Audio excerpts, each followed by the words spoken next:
Bini. Hashtag Bini. We all know that this is a girl Filipino group wherein they got the name Bini from the word Bini Bini. Bini is because they promote modern Filipina. And most of the Filipinos, youth Filipinos, are now idolizing these people or this group because of their songs. Thank you. Thank you so much, Mr. Pangasinan Alcala.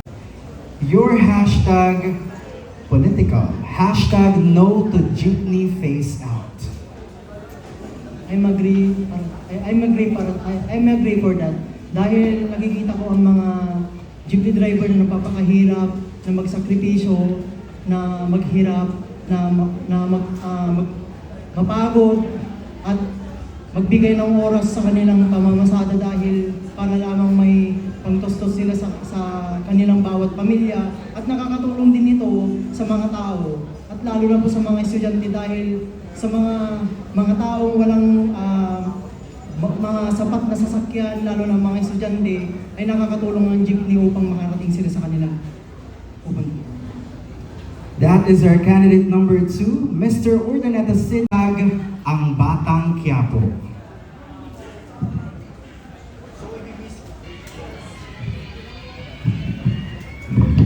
So, ibibis ko po sa mga nangyari sa akin sa buhay ko. That I be made is to join Mr. Pangasinan despite being bashed before my body and WD'd other people, and I found strength in myself in this history can be a testament for another people to chance to improve to your empowerment. Thank you. Thank you so much. Your hashtag is hashtag fake news. I believe fake news has been one of the problems of our society. It has a adverse effect not only the youngsters but also for those people desperate characteristics, social, financial, or even economical characteristics. And definitely, it is breakdown leading to a criminality or suicidal. I believe fake news is relevant issues nowadays. In order to fight fake news, you should be aware about what we're reading. We should be accountable. And I believe social media should be cleared and filtered what is the right news and what is the wrong information that we share, especially on social media. Thank you so much. Thank you so much, candidate number 4. The hashtag. Your hashtag is hashtag solar energy. Hashtag solar energy. We all know that the solar energy is one of the most cleanliness or greeniness, and it is one of the most abundant source of energy we have. And I believe that if we individuals have that kind of solar energy or solar panel in house, I believe that we can save a lot of money and save our environment as well. Thank you. Thank you so much, Mr. Malasiki. Hashtag is hashtag Pangasinan ang galing. Pangasinan ang galing. Pangasinan has a lot to offer. It involves highlighting its unique culture, tradition, and a vibrant community. And also, I want to showcase its rich culture, delicious cuisine, and the warmth of its people. And I always believe that Pangasinan ang galing because Pangasinan is number 1. Thank you. Pangasinan number 1, that hashtag is hashtag social media. Hashtag social media. Social media is one of the most powerful tool that we are using today. Dahil sa social media, napapabilis ang pagkonekta sa ating mga pamilya at mga kaibigan. At dapat nating gamitin ang social media sa magandang paraan. Dahil hindi natin alam ang post or comment na pala natin ay nakakasakit na ng ibang tao. Kaya andito ako para sabihin sa inyo na think before you think. Very well said, Mr. Hashtag love the Philippines.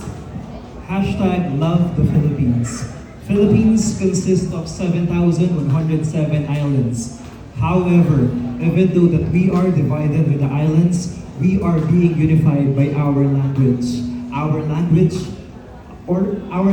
is Filipino, and us being Filipino, we are able to communicate, understand, and persuade other people by simply using our language as a means of communication. Having said this, we are able to touch the lives of the people, and we are able to give hope to all the people, especially to the people of Pangasinan. Thank you so much.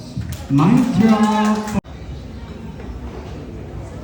Another political hashtag, hashtag Free Palestine. Love is our universal language, and I think that every people in every country deserves to have a safe place, and also have a place where they can do the things that they want. And the most especially thing is we should not have war, and we must spread love only, because as I said, love is our language. Thank you. Your hashtag is hashtag Wangod. Wangod is a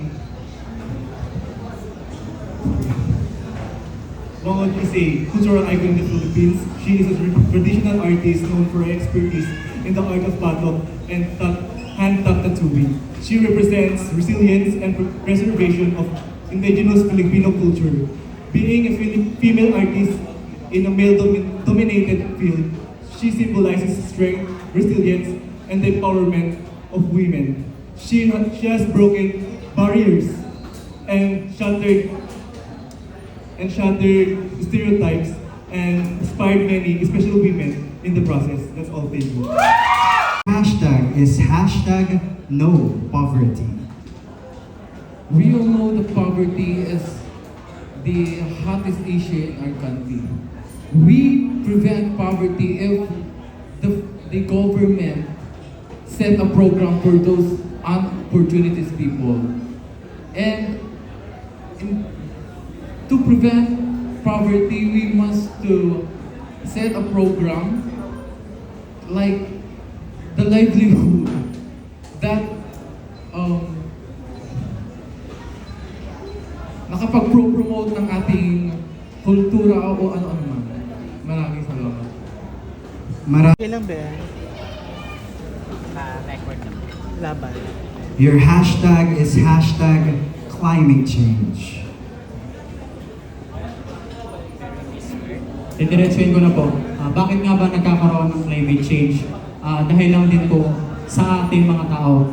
Paano nga ba? Dahil sa pagkakalam po ng ibang tao, sa pagpuputol ng mga puno, at sa mga hindi kanais-nais na ginagawa ng mga tao sa ating mundo. Sa ngayon, nararamdaman natin madalas sobrang lamig at ngayon sobrang init. Kaya paano natin maiiwasan ito?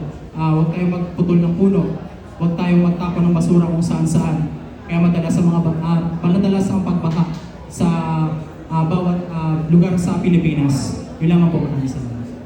Thank you so much. Your hashtag is hashtag Heidelin Diaz.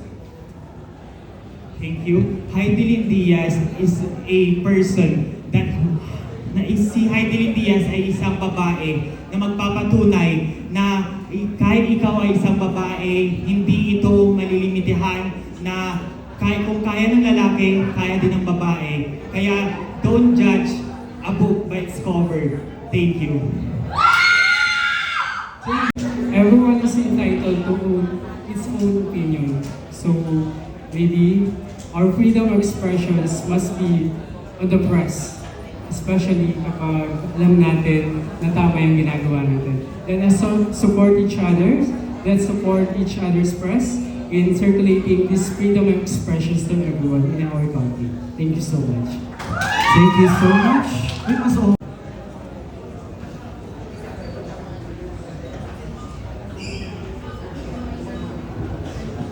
hashtag same-sex marriage.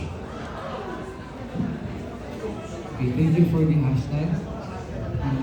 I do believe and I do support the same-sex marriage. However, the Philippines is not yet ready for this. This is a long process issue that needs to be talked about by the government so that every LGBT members should be supported and not discriminated. Thank you. Thank you. Your hashtag is hashtag technology.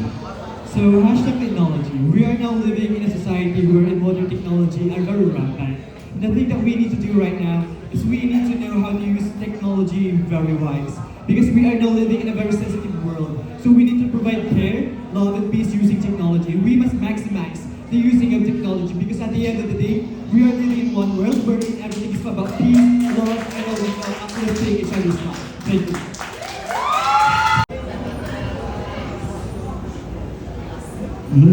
Hashtag never again. In this situation, never again, may I tulad ito sa problema kung saan yun ang iyong hindi na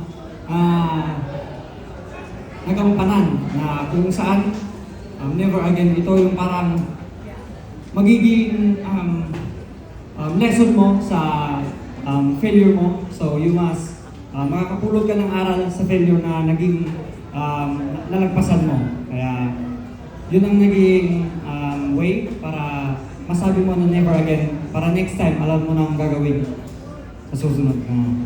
Yun naman po. Maraming salamat. Your hashtag is hashtag pandemic. Hashtag pandemic. Pandemic is one of the most crucial happen here around the world. But this pandemic taught us the equality, the unity, the brevity,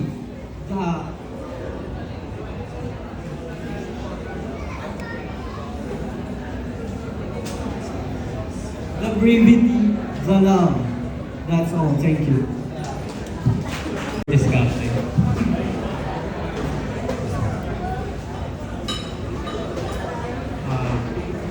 Naganap sa panahon natin ngayon ang mga influencer na nagpapaalam sa atin kung ano ba ang nararapat, kung diploma ba o diskarte.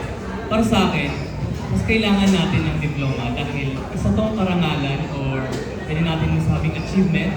Ang diskarte naman ay isa rin naman ito sa daan dahil kahit may diploma ka is possible pa rin na hindi mo ma-achieve yung dream and goals mo. So, mas okay para sa akin ang diploma dahil isa itong achievement. Thank you so much. Last inspiration. Hashtag inspiration. Inspiration ang puso ang gagamitin ko upang suportahan ang ating mga magulang at mga pangarap ko upang ipagtaguyod ko ang ating mga pangarap na mangarating sa kinabukasan. At ang inspiration ko, buong puso, ang pamilya ko at pangarap ko. Maraming salamat po. Once again, you have 45 seconds to answer the question. English, Tagalog, whatever you're most comfortable in. And this is your hashtag. Hashtag Vice Ganda.